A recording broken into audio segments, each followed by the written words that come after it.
मेरी इज़्ज़तदार माँ और बहनों, गयूर नौजवान साथियों, मैं आप तमाम का दिल की गहराइयों से शुक्रिया अदा करता हूँ कि आपने अपना कीमती वक्त निकाल कर आज सहारनपुर की इस मुबारक सरज़मीन पर जो उलमा, मशाइखीन और मुहद्दिसीन की सरज़मीन है, यहाँ पर आपने आकर हज़ारों की तादाद में मजलिस इत्तेहादुल मुस्लिमीन के एक जलसे को आपकी मौजूदगी से, आपकी दुआओं से आपने ना सिर्फ इसको कामयाब कर दिया, बल्कि आपकी मौजूदगी पूरी मगरबी यूपी को और उत्तर प्रदेश की हुकूमत को एक पैगाम देते हैं कि अब की बार इंशाअल्लाह ताला हम दरी नहीं बिछाएंगे, अपने नेता को बनाएंगे इंशाअल्लाह ताला।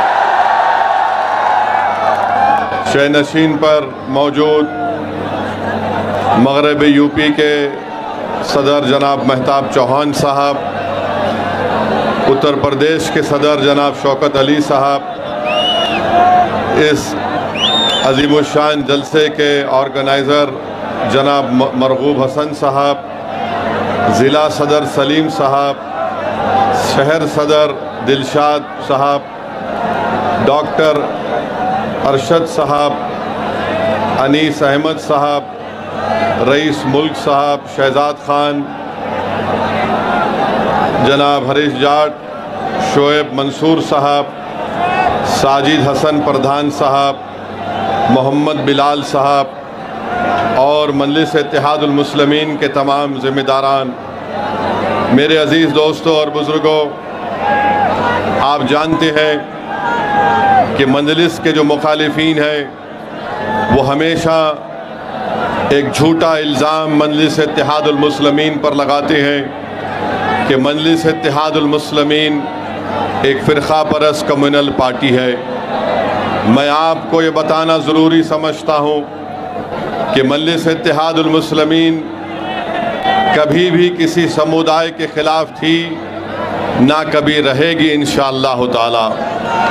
यकीनन जहाँ पर जुल्म होगा, जहाँ पर नाइंसाफ़ी होगी, जहाँ पर संविधान के मुताबिक हमको इज़्ज़त की निगाहों से नहीं देखा जाएगा, जहाँ पर हमारी इबादत गाहों को तोड़ने की कोशिशें की जाएंगी, जहाँ पर हमारी शरीयत में मदाखलत की बात होगी, तो यकीनन संविधान जिसको बाबा साहिब अम्बेडकर ने बनाया मुझे इस बात की इजाज़त देता है कि मैं अपने हक़ के लिए लड़ूं, मैं एहतजाज करूं और मैं अपनी बात को संविधान के दायरे में रहकर जनता के सामने रखूं।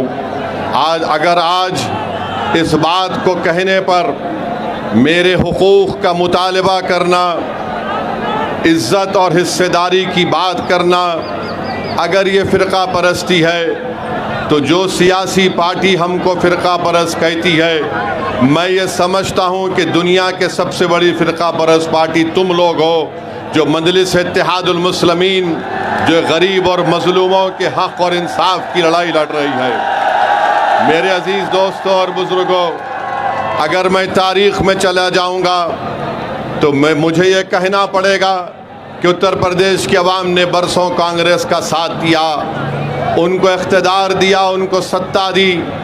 आज बताओ, आज उत्तर प्रदेश में अगर मुस्लिम नौजवानों में सबसे ज़्यादा बेरोज़गारी है, अगर आज हम तालीम से दूर हैं, अगर आज हम जेलों में ज़्यादा हैं, तो इसका ज़िम्मेदार कौन है? इसका ज़िम्मेदार वो पार्टी है जिसको आपने वोट दिया था, हमारे बुज़ुर्गों ने ये वोट दिया था, ये समझ कर वोट दिया था कि नाइंसाफ़ी नहीं होगी। बाबरी मस्जिद की शहादत हुई, मरकज़ में किसकी हुकूमत थी बताओ? उस वक्त मुल्क का वज़ीर आज़म असदुद्दीन ओवैसी नहीं था, उस वक्त मुल्क का वज़ीर आज़म कांग्रेस पार्टी का था। हाशिमपुरा मलियाना का फसाद हुआ, कौन मुख्यमंत्री और प्रधानमंत्री थे बताओ, जो हमको आज फ़िरक़ा परस्त कहते हैं। मेरे अज़ीज़ दोस्तों और बुज़ुर्गों, दूसरी तरफ आप देखते हैं कि मजलिस क्या पैगाम देती है। मजलिस ये पैगाम देती है कि अगर दलित खड़े होकर अपने नेता को कामयाब करने के लिए लड़ता है तो बराबर वो सही बात है। अगर उत्तर प्रदेश के मुख्यमंत्री गो उनका ताल्लुक बीजेपी से है, मगर आज आप जानते हैं कि उत्तर प्रदेश में अगर किसी को फ़ायदा हो रहा है तो उस समुदाय को फ़ायदा हो रहा है जिसका अंग्रेज़ी में लफ्ज़ शुरू होता है कैपिटल टी से, उन्हीं को फ़ायदा पहुंच रहा है। अगर समाजवादी कहती है कि हम पीडीए की बात करते हैं, मगर पीडीए की बात करने वाले उनको तकलीफ उसी वक्त होती है जब मध्य प्रदेश का बीजेपी के मुख्यमंत्री पर अंग्रेजी अखबार ने लिख दिया कि इन्होंने उस जगह पर अपनी ज़मीन को ख़रीदा जहां पर मध्य प्रदेश की हुकूमत अपने डेवलपमेंट के प्रोजेक्ट्स को ला रही है। तो यही समाजवादी पार्टी के अध्यक्ष जनाब अखिलेश यादव साहब ने कह दिया कि बीजेपी एक यादव मुख्यमंत्री को हटाना चाहती है, वो फिरका परस्ती नहीं है। यही समाजवादी पार्टी जब वफ़ का काला कानून नरेंद्र मोदी की हुकूमत पार्लियामेंट में बना रही थी, अखिलेश यादव की तकरीर आपके सामने है, सुन लीजिए यूट्यूब पे जाकर उन्होंने क्या कहा और क्या कहना चाहिए था। मेरे अजीज दोस्तों और बुजुर्गों, मुझे आप बताइए, अगर मैं संविधान के दायरे में खड़े होकर आज यहाँ पर कह रहा हूँ कि सहारनपुर में लकड़ी का काम मुतासिर हो गया और यहाँ से कारोबार जयपुर चला गया, तो क्या ये फिरका परस्ती है? क्या ये फिरका परस्ती है? बताओ, अगर सच्चाई को बयान करना फिरका परस्ती है तो खुदा की कसम अल्लाह जब तक मुझे जिंदा रखेगा मैं हक और सच को बयान करता रहूंगा। आप बताइए, एनकाउंटर होता है, बुलडोजर से घर को तोड़ा जाता है, कोई अपनी जबान को जुम्बिश नहीं देते, और जब हम कहते हैं तो कहते हैं कि माहौल को खराब करना चाहता है। अरे मेरे भाई, माहौल खराब जो कर रहा है, जो जुल्म कर रहा है, अगर जुल्म करने वाले को जालिम कहना फिरका परस्ती है तो तुम तैयार हो जाओ, हम रुकने वाले नहीं हैं, हम जालिम को जालिम बोलेंगे इंशाअल्लाह ताला। मेरे अजीज दोस्तों और बुजुर्गों, बिहार में पिछले साल चुनाव हुआ, मजलिस ने आरजेडी से कहा, कांग्रेस से कहा, हमारे अध्यक्ष अख्तरुल ईमान साहब ने खत लिखकर राजद के और कांग्रेस के नेताओं को लिखकर कहा कि हमसे समझौता कर लीजिए, हमको सिर्फ 6 सीट दीजिए, हम तुम्हारे साथ लड़ने को तैयार हैं। तो राजद और कांग्रेस के नेताओं ने कहा ये मजलिस फिरका परस्त पार्टी है, हम इनसे हाथ नहीं मिलाएंगे, इनसे बात नहीं करेंगे। आपको बताना जरूरी समझता हूं कि हमारे 4 विधायक को राजद और कांग्रेस ने तोड़ लिया, इसके बावजूद भी हमने कहा चलो बीजेपी को रोकना है बिहार में, हम तुमसे हाथ मिलाने को तैयार हैं, मगर इन्होंने इल्जाम लगा दिया कि हम फिरका परस्त है। किसी कांग्रेस और राजद के नेता ने कहा कि ओवैसी जानता है कि हमारे बगैर नहीं जीत सकता, वो कमजोर है, इसीलिए वो हमसे हाथ मिलाना चाहता है। मैंने उस वक्त भी कहा, बिहार की सरजमीन और सीमांचल की सरजमीन में खड़े होकर कहा, और आज सहारनपुर की मुबारक सरजमीन में खड़े होकर कह रहा हूं, मैं आज भी उत्तर प्रदेश में दोबारा बीजेपी की सरकार ना बने, मैं अलायंस करने के लिए तैयार हूं। मैं आपके दरमियान में खड़े होकर कह रहा हूं, मैं भी नहीं चाहता कि दोबारा बीजेपी की सरकार बने, मगर अगर ये सेकुलर अपने आप को बोलने वाली पार्टी ये कहेगी कि नहीं ओवैसी कमजोर है, वो जीत नहीं सकता, उसके पास सिर्फ एक वोट है, वो तुम है। वो क्या कहते हैं, तुम्हारे पास एक वोट है। बिहार में भी यही कहा था कि ओवैसी के पास एक वोट है, मगर याद रखो मैं ये जो हाथ बढ़ाया हूं ये कमजोरी की वजह से नहीं, बीजेपी को रोकने के लिए अगर तुम कमजोरी समझते हो तो याद रखो, ये हाथ जो आज दोस्ती की तरफ बढ़ा है, कल तुम्हारे गिरेबान के तार से भी खेलने तैयार रहेगा। और उस वक्त रोना नहीं जब पती जाएगा, अरे हाय हम हार गए। अरे तुम हारोगे अगर हमको साथ नहीं लोगे तो। और जो लोग कहते हैं कि इसके पास एक वोट है, क्या आप मेरे साथ हैं, मजलिस के साथ हैं? क्या सहारनपुर की जनता मजलिस के साथ है? क्या आप पतंग के निशान पर बटन दबाएंगे? सुन लो जालिमों, तुम कहते ना एक वोट साथ है, अरे ये वोट भी साथ है। और वो जमीन और आसमान का खालिक वो एक है, वो भी हमारे साथ है। तो तुम एक एक कहकर देख रहे हो, तुम एक एक हो जाओगे, हम हजारों की तादाद में आगे बढ़ते जाएंगे और अपनी सियासी लीडरशिप को बनाएंगे इंशाअल्लाह ताला। मेरे अजीज दोस्तों और बुजुर्गों, इसीलिए हम आपसे अपील कर रहे हैं कि चुनाव जब आएगा, चुनाव जब आएगा,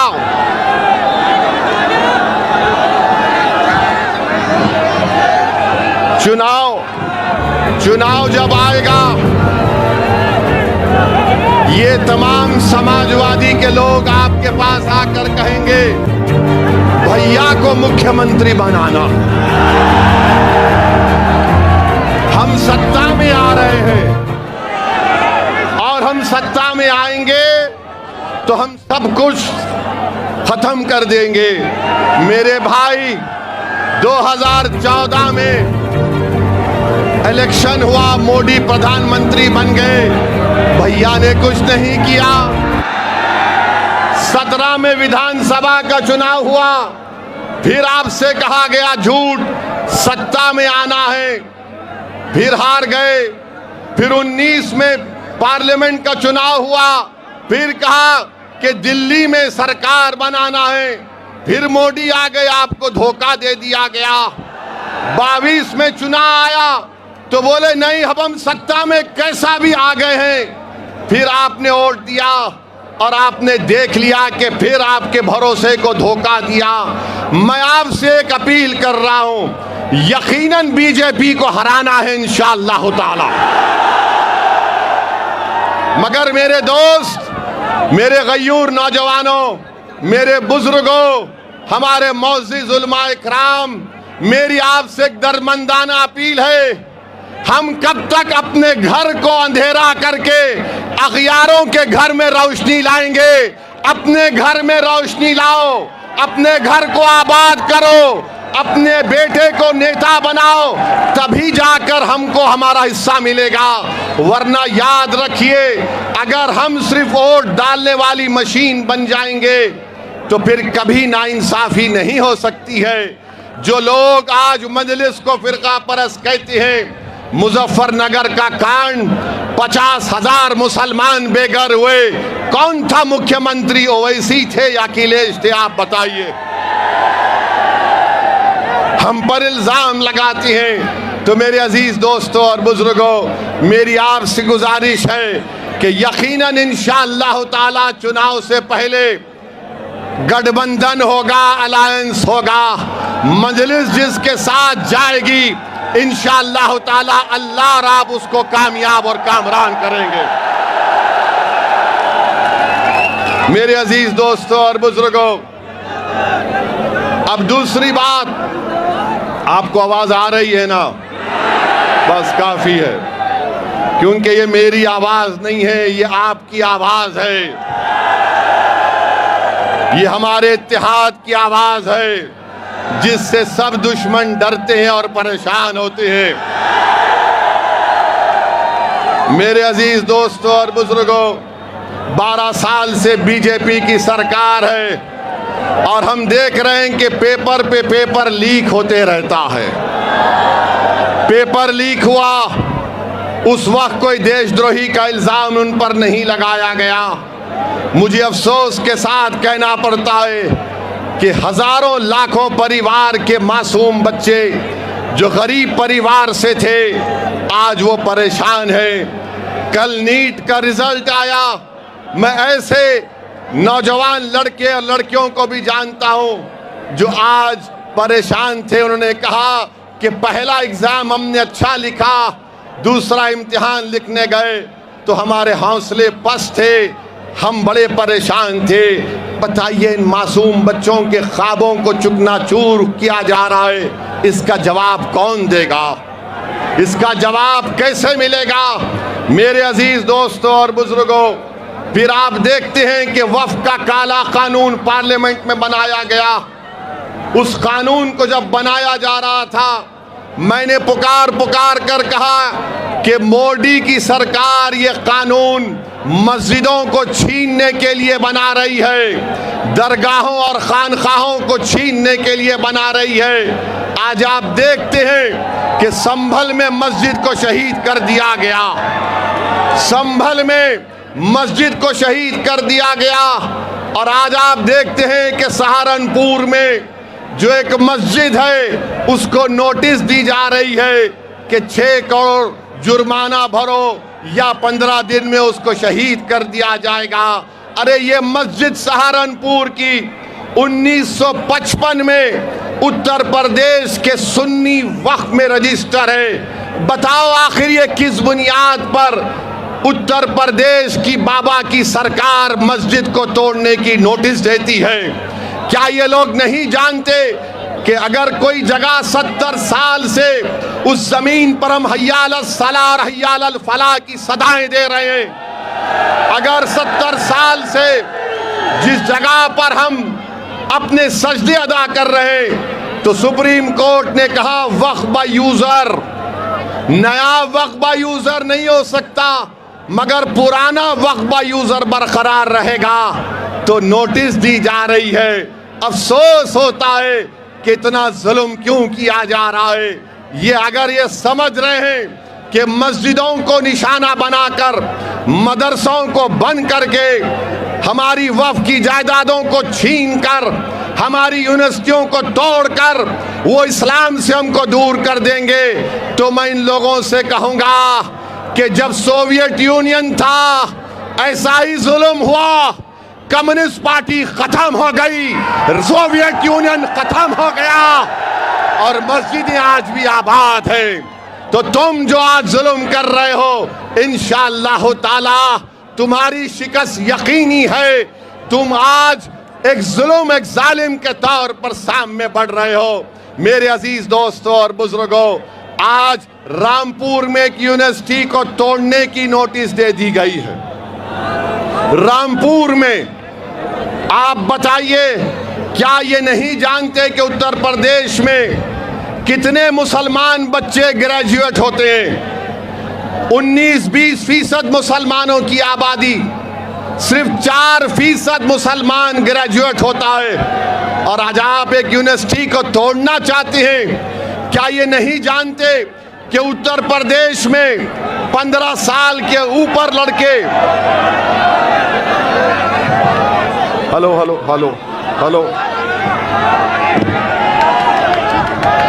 उत्तर प्रदेश में 70% लड़के और लड़कियां 15 साल के ऊपर आज तालीम, प्राइमरी स्कूल की तालीम से महरूम हैं।